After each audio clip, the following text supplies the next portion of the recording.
As most people say, the sequel is not better than the original, but in this case, I disagree. This movie was way more enjoyable than the first movie. Not that the first movie was bad in any way, but it just has like so much more fun stuff. And I do appreciate that in both movies. They incorporate little animated bits that happened in the books that they couldn't fit in the movie. There is one thing I do want to talk about right off the bat that I didn't like, and that was the fact that Rodrick and Greg, I don't remember in the book how long they're friends for. It was probably way longer than they were in the movie. But they were friends for quite a bit in the movie.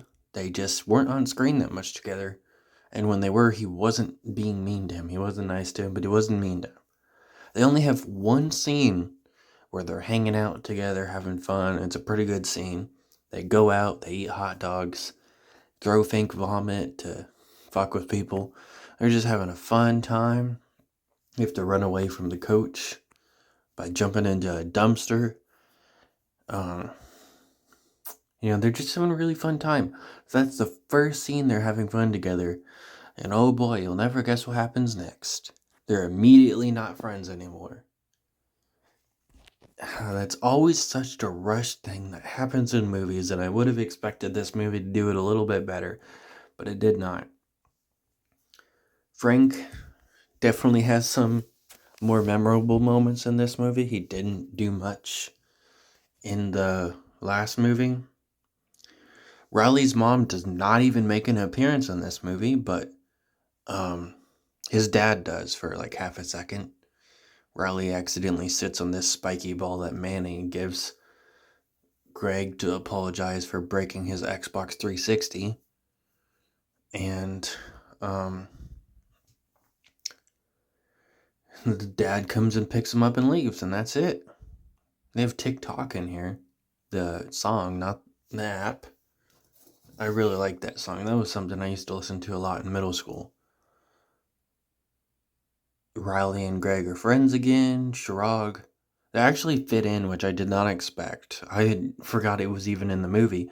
The invisible Shirag joke that was in the book, where I don't remember why it happens in the book, but in the movie it's because Shirag rightly calls out Greg on not doing what he said he was going to do. Greg said by the time Shirag gets back from his vacation, he will be dating the love interest in the movie, something Hills, Holly Hills. And he's like, I see that you didn't get with her, and Greg just starts pretending he's invisible. Kind of a dick move. Nobody calls him out on that. Riley even goes along with it. It's hard, but he does go along with it. It's way more memorable. It's just really good. There isn't too much to talk about, though, unfortunately, because there really wasn't that many problems I had with it.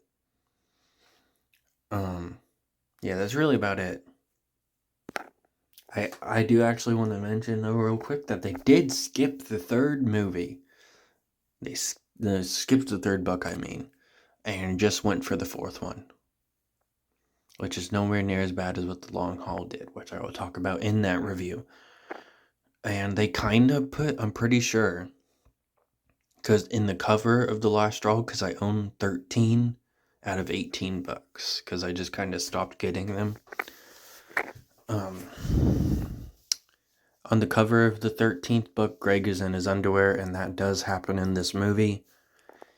I'm pretty sure that does happen in the third movie. So they did find a way to put some stuff from the third book into the second movie. So, The Last Straw really wouldn't work as a third movie from what I remember. So it was a smart choice to at least still incorporate some of it into this movie.